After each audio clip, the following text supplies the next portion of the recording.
A broadside is a single sheet of inexpensive paper printed on one side, often with a ballad, rhyme, news and sometimes with woodcut illustrations. They were one of the most common forms of printed material between the 16th and 19th centuries, particularly in Britain, Ireland and North America, and are often associated with one of the most important forms of traditional music from these countries, the ballad. The nature of broadsides. With primitive early printing presses, printing on a single sheet of paper was the easiest and most inexpensive form of printing available, and for much of the history could be sold for as little as a penny. They could also be cut in half lengthways to make broad slips, or folded to make chapbooks, and where these contained several songs, such collections were known as garlands. The earliest broadsides that survive date from the early 16th century, but relatively few survive before 1550.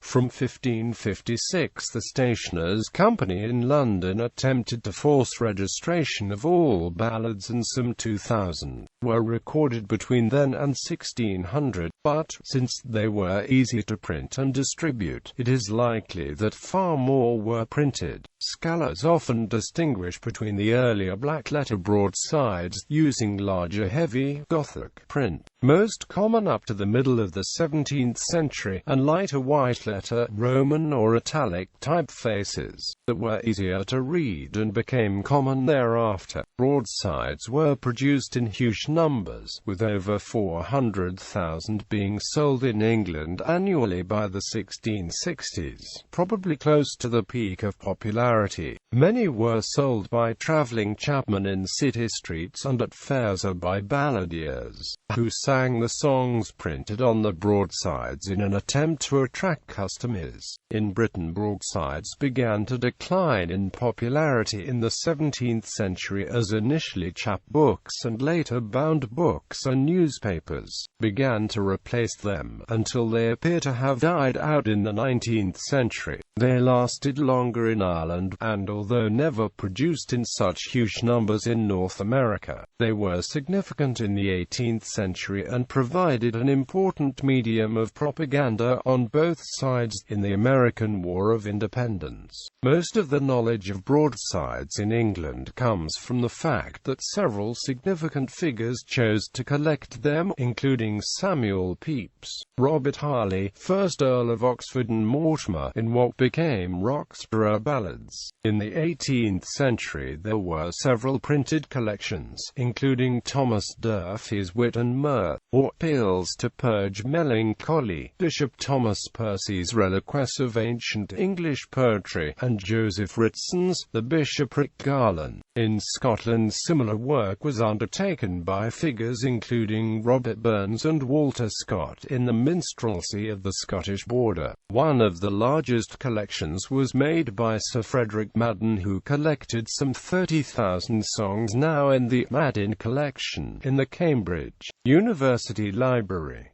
Broadside ballads. Broadside ballads varied from what has been defined as the traditional ballad, which were often tales of some antiquity, which has frequently crossed national and cultural boundaries and developed as part of a process of oral transmission. In contrast, broadside ballads often lacked their epic nature, tended not to possess their artistic qualities, and usually dealt with less consequential topics. However, confusingly many traditional ballads, as defined particularly by the leading collectors, Sven Grundtvig for Denmark and Francis Child for England and Scotland, only survive as broadsides. Among the topics of broadside ballads were love, religion, drinking songs, legends, and early journalism, which included disasters, political events and signs, wonders and prodigies. Generally, broadside ballads included only the lyrics, often with the name of a known tune that would fit suggested below the title.